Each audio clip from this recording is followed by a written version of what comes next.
Mark was a hard-working man with a kind heart. He fell in love with Lisa, a woman who seemed to share his dreams of a loving family. Their relationship moved quickly, and soon Lisa was pregnant. They married soon after their first child, a beautiful baby girl, was born. A few years later, their family grew with the arrival of a baby boy. On the surface, they seemed like a happy family. But beneath the facade, trouble was brewing. Mark worked long hours to provide for his family. He wanted to give Lisa and the children a comfortable life. Lisa, however, seemed increasingly distant and dissatisfied. Arguments became more frequent, and the tension in the house grew palpable. Mark tried to understand what was wrong. He loved his wife and children deeply. He couldn't comprehend why their once happy home was falling apart. Little did Mark know that Lisa was spinning a web of lies. She was having an affair and planning to leave him. The pregnancy, the marriage, it was all part of her scheme. She intended to take the children and start a new life, leaving Mark behind to deal with the wreckage. Mark, blinded by his love for his family, remained oblivious to her true intentions. He clung to the hope that they could repair their marriage and rebuild their fractured family. Lisa's lies began subtly at first. Small exaggerations about Mark's behavior, painting him as insensitive or uncaring.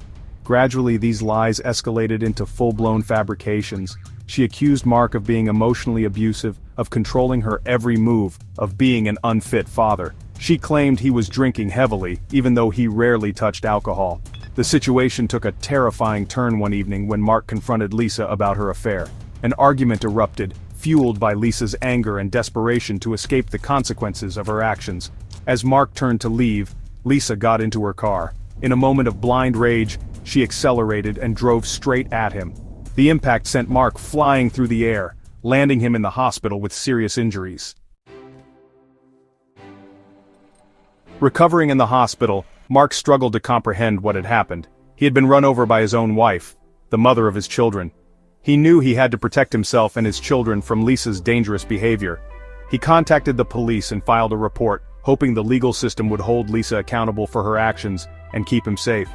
He also sought an apprehended violence order, AVO, against Lisa, fearing for his safety and the well-being of his children.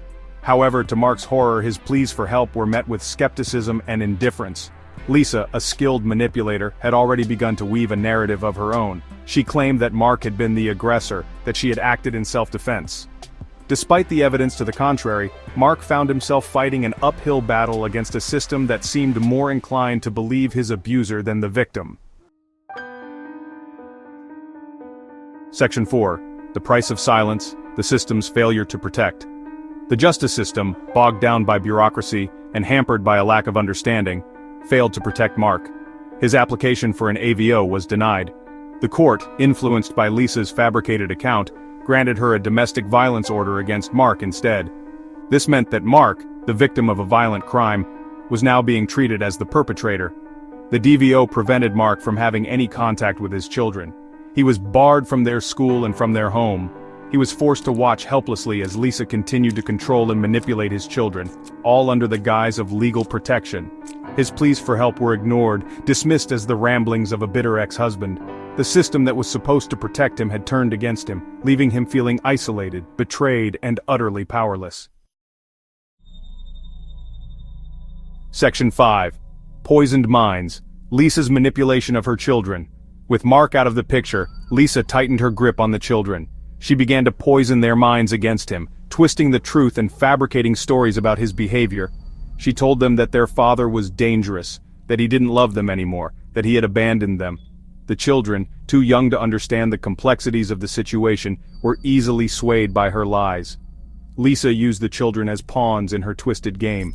She coached them on what to say to social workers, teachers, and anyone else who would listen. She threatened them with punishment if they ever dared to speak well of their father or express a desire to see him. The children, caught in the crossfire of their parents' toxic relationship, were deeply traumatized.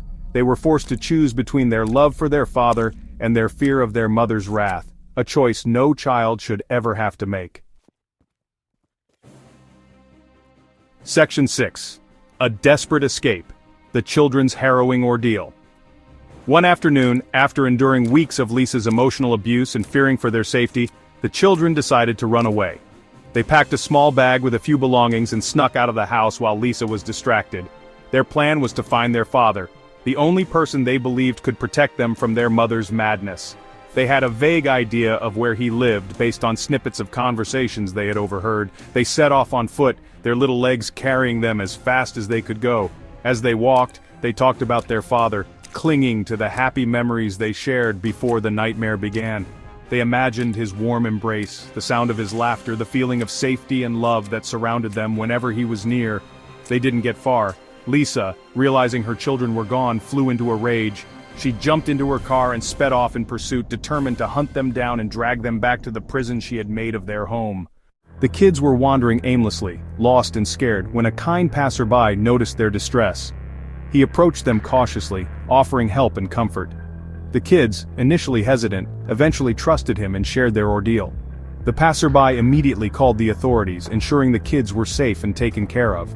As they waited for help to arrive, the passerby listened intently to the children's story, his heart breaking with each word they spoke. He reassured them that they were safe now, that no one would hurt them anymore. In that moment, the children felt a glimmer of hope, a belief that maybe, just maybe, their nightmare was coming to an end. The authorities arrived swiftly, taking the children into protective custody. They promised to reunite them with their father and assured them that Lisa would face the consequences of her actions. For the first time in a long while, the children felt a sense of relief, knowing they were finally on the path to freedom and safety. Mark, upon hearing the news, rushed to be with his children. The reunion was filled with tears and embraces, a bittersweet mix of pain and joy. They knew the road ahead would be challenging, but together, they were determined to rebuild their lives and find happiness once more. In the end, it was the kindness of a stranger that turned the tide, proving that even in the darkest times there is always a ray of hope. After being rescued, the kids were taken to a safe place where they were reunited with their father, Mark. The reunion was emotional, filled with tears and hugs. Mark promised his kids that he would never let anything bad happen to them again, and they felt a sense of security and love they had longed for. In the days that followed, Mark worked tirelessly to ensure his children's safety and well-being. He sought counseling for them, helping them to process the trauma they had endured. The family began to heal, slowly but surely, finding strength in their love for one another. Mark also took steps to rebuild his life, securing a stable job and a new home where they could start fresh. The children, once fearful and uncertain, began to find joy in the simple things: playing in the park, attending school, and making new friends. The community rallied around them, offering support and kindness in countless ways. Neighbors, teachers, and friends all played a part in helping the family move forward. It was a collective effort that showed the true power of compassion and solidarity. As months turned into years, the scars of the past began to fade. While the memories of their ordeal would never completely disappear, they no longer defined the family's future. They had overcome incredible adversity and emerged stronger, more resilient, and more united than ever. Mark often reflected on the kindness of the stranger who had helped his children and the unwavering support of those around him. He knew that without them, their story might have had a very different ending. With gratitude in his heart, he vowed to pay it forward, helping others in need whenever he could. In the end, Mark and his children learned that even in the darkest times, there is always a chance for a new beginning. Their journey was a testament to the enduring power of hope, love, and the human spirit. Lisa was arrested and charged with child abuse and spousal abuse. The evidence was overwhelming, with bruises on the kids and testimonies from Mark and the children. The court proceedings were swift, and Lisa was sentenced to a long prison term. Justice was served, and the family could finally begin to heal. For Mark and his children, this marked the end of a dark chapter and the beginning of a brighter future. Though the road to recovery would be long, they faced it with newfound strength and resilience. The legal system had finally recognized their suffering and taken decisive action, providing them with a sense of closure and justice. Mark's resolve to protect his children was stronger than ever. He continued to work on creating a safe and loving environment for them, knowing that the worst was behind them. The community's support never wavered, offering a network of love and care that helped the family rebuild their lives. As they moved forward, they carried with them the lessons of their past, but also the promise of a better tomorrow.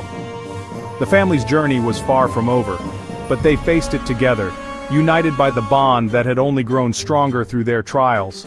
In the end, justice was not just a legal victory, but a profound step towards healing, and hope for the future. This case became a landmark, highlighting the importance of recognizing that men can also be victims of abuse. The legal system began to change, ensuring that all victims, regardless of gender, received the protection and justice they deserved. Mark's struggle was not in vain, and it paved the way for a more just society. Mark's bravery in coming forward and fighting for his children set a precedent that inspired many others in similar situations to seek help. Advocacy groups used this case to push for legislative changes, resulting in more comprehensive protections for all victims of domestic violence. The media coverage drew widespread attention, leading to a national conversation about the often overlooked issue of male victims of abuse. Public awareness campaigns were launched, and resources were allocated to support all survivors of domestic violence. In the years that followed, Mark's story became a symbol of resilience and courage. His efforts not only saved his family but also ignited a movement that transformed lives and brought about meaningful change. As Mark and his children continued to rebuild their lives, they found solace in knowing that their ordeal had not been in vain. They had contributed to a significant societal shift, ensuring a safer and more equitable world for future generations. Their journey was a testament to the power of hope, resilience, and the relentless pursuit of justice. And so, from the depths of their darkest days, they emerged as beacons of change, lighting the way for others to follow. Please like and subscribe.